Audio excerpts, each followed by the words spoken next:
Hello बच्चों, एक बार फिर से अपने यूट्यूब चैनल पे आपका स्वागत है। आज अपन बात करेंगे कुछ डायमेंशन है जो आपको मेरे पीछे दिख रही है, जो एग्ज़ाम की दृष्टि से इम्पोर्टेंट है और बार बार ये जो डायमेंशन आपको दिख रही है ये एग्ज़ाम के अंदर रिपीट होती है। ठीक है, important dimension for neat and air force. ठीक है, तो मैं एयरफोर्स की बात करता हूँ या फिर नीट की बात करता हूँ, तो ये जो डायमेंशन जो बोर्ड पे लिखी हुई है ये बार बार एग्जाम के अंदर क्या होती है, रिपीट होती है।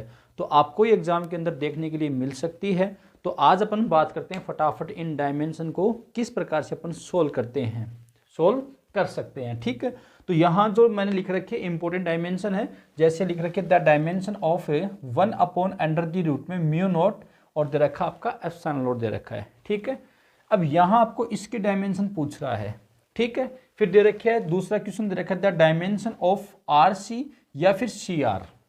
ठीक है ना, या तो यहाँ लिखा हुआ है RC या ये कह रहा है CR। दोनों तरीके से आपको एग्जाम के अंदर ये डायमेंशन देखने के लिए मिल सकती है। ठीक है, तो इन डायमेंशन को अपन कैसे सोल्व कर सकते हैं, तो इनको अगर आप वैसे सोल्व करने बैठ जाओगे तो आपको लंबा टाइम लग सकता है। इनको फटाफट अपन कैसे सोल्व कर सकते हैं वो चीज़ अपन जानते हैं। जैसे लिखा जा सकता है C = 1/√, में म्यू नॉट एप्सिलॉन नॉट ये लिखा जा सकता है। ये C आपकी क्या है, स्पीड ऑफ लाइट है, प्रकाश की चाल है। ठीक है, तो ये जो फॉर्मूला आपको दिख रहा है इस फॉर्मूले से अपन इस डायमेंशन को फटाफट सोल्व कर सकते हैं। अगर आप यहाँ इस म्यू नॉट की एप्सिलॉन नॉट की वैल्यू रखोगे तो ये डिफिकल्ट बन जाएगा। तो आप क्या कर सकते हो, आपको पता कि ये जो वैल्यू किसके इक्वल आ रही है, C के इक्वल आ रही है। तो अगर हमें इसके डायमेंशन चाहिए तो अपन कह सकते हैं इसकी जो डायमेंशन वही होगी जो C की होगी। और C आपकी यहाँ पर क्या है, स्पीड ऑफ लाइट है। क्या है, C आपका यहाँ पर स्पीड ऑफ लाइट है, प्रकाश की चाल है। ठीक है, तो एक प्रकार की चाल है, तो चाल की जो डायमेंशन होती है वो क्या होती है, चाल की होती है m0, L1 और t-1। तो यहाँ आप देख सकते हो कि आपकी जो 1/√, में म्यू नॉट एप्सिलॉन नॉट की जो डायमेंशन है वो आपके सामने आ चुकी है, C के इक्वल। C आपकी चाल है, स्पीड है, तो ये डायमेंशन आप लिख सकते हो। एक बात और यहाँ पर, अभी तो आपको आपसे ये इसकी पूछेगी, मान लो आपसे पूछेगी 1/μ0, अगर एप्सिलॉन नॉट की अगर आपसे डायमेंशन पूछे तो क्या करोगे आप, तो आपको क्या करना है, दोनों पक्षों का क्या करना है, स्क्वायर करना है। इधर इसका स्क्वायर कर दो, इसका स्क्वायर करोगे तो ये रूट इसका हट जाएगा। कहने का मतलब अगर इसकी डायमेंशन अगर आपको देखनी है तो आप क्या लिख सकते हो, m0, L2 और t-2, मतलब आप ये डायमेंशन लिख सकते हो। मतलब आपको क्या करना है, इसका स्क्वायर करना है, बात यही है। तो डायमेंशन आपकी कौन सी आ जाएगी, ये वाली आ जाएगी। ठीक है, अब आपको यहाँ पर निकालनी है RC की या CR। एक ही बात है, वो मैंने यहाँ लिखा इसलिए है कि दोनों तरीके से ये आपको देखने के लिए मिल सकता है। साथ साथ आप नोट कर सकते हो, कोई दिक्कत नहीं है। जैसे यहाँ मैं बात करता हूँ, किसकी बात करता हूँ, RC की, या फिर अपन बोल रहे हैं CR, एक ही बात है। तो आप जानते हो कि C बराबर होता है Q/V और R इक्वल होता है V/I होता है। फटाफट वैल्यू यहाँ रख देते, R की जगह कितना आ जाएगा, V/I आ जाएगा, इंटू C की जगह कितना आ जाएगा, Q/V आ जाएगा। ये V से V कट जाएगा, जो अपना पोटेंशियल डिफरेंस है कट जाएगा। Q/I को क्या लिखा जा सकता है, T लिखा जा सकता है। तो यहाँ से पता लगे, चाहे RC की बात करें चाहे CR की बात करें, जो डायमेंशन जो बनेगी वो किसके इक्वल बनेगी, समय के इक्वल बनेगी। इंपॉर्टेंट डायमेंशन है भाई, ठीक है ना। m0, L0 और T आपका 1, ये डायमेंशन आ जाएगी। ठीक है, वैसे अगर आपसे L/R की पूछे तो L/R की जो डायमेंशन आपके सामने आनी है वो किसके इक्वल आनी है, वो भी T के इक्वल ही आएगी आपकी। किसके इक्वल आएगी, टाइम के इक्वल ही आएगी, ये ध्यान रखना है।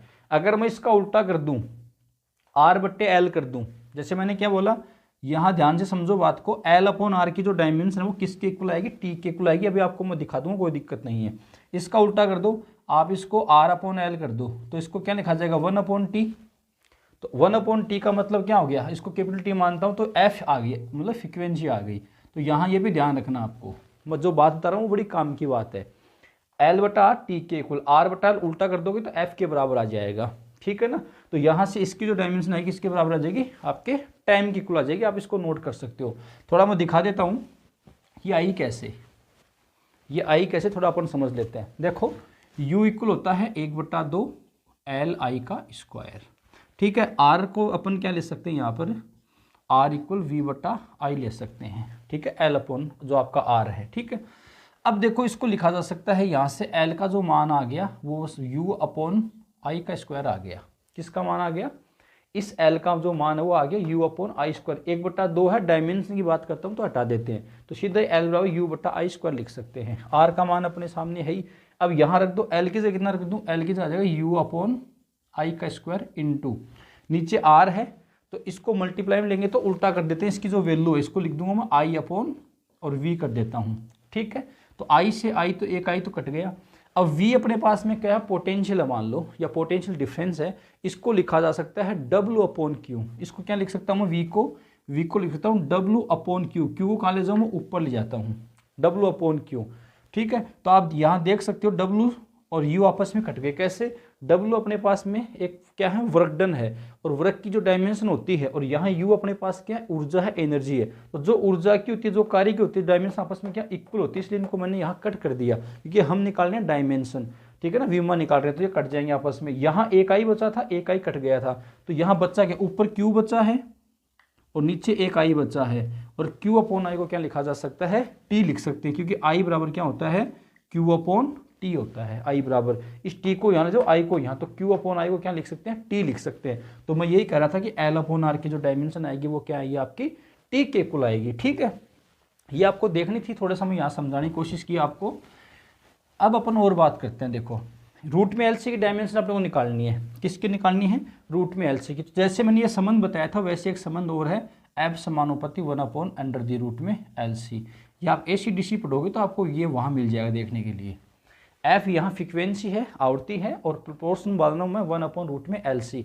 एल आपका इंडक्टेंस है, सी आपकी कैपेसिटेंस है। ठीक है, तो यहाँ से आपको डायमेंशन देखने तो पता लग गया मुझे किसकी चाहिए, रूट में एल सी की। तो रूट में एल सी में इसका उल्टा कर दो, तो रूट में जो एल सी है वो इक्वल आ गया 1/f के आ गया, और 1/f, एफ को क्या लिखा जा सकता है, 1/t, मतलब 1/f को लिखा जा सकता है 1/t। टी कहाँ चला गया, ऊपर आ गया, तो रूट में जो एल सी है उसकी डायमेंशन किसके इक्वल आ गई, टी के इक्वल आ गई। अब ध्यान से सुनो, चाहे आर सी हो चाहे सी आर हो, ठीक है ना, और चाहे आपका रूट में एल सी हो या एल अपॉन आर हो, इनकी डायमेंशन किसके इक्वल आ रही है, टी के इक्वल ही आ रही है। इसलिए इंपॉर्टेंट, इसलिए मैं कह रहा हूँ कि इंपॉर्टेंट है, बार बार एग्जाम के अंदर देखने के लिए मिल जाती है। एयरफोर्स नेवी की बात करता हूँ तो बड़ी ही इंपॉर्टेंट है। निट की बात करते हैं तो पहले लगभग क्वेश्चन ऐसे आ जाते हैं, आप ओल्ड पेपर देखोगे तो कहीं ना कहीं आपको एक क्वेश्चन जरूर मिलेगा देखने के लिए, कहीं ना कहीं इनमें कोई ना कोई क्वेश्चन आपको जरूर मिलेगा देखने के लिए, इंपॉर्टेंट है। तो यहाँ आपको पता लग गया रूट में एल सी डायमेंशन किसके इक्वल आ गई, आपके टी के इक्वल आ गई। लेकिन मान लो यही क्वेश्चन को वो कर दे कि 1/√में एल सी की बताओ, 1/√में एल सी की, तो इसका उल्टा करोगे तो एफ क्या हो जाएगा, ऊपर चला जाएगा।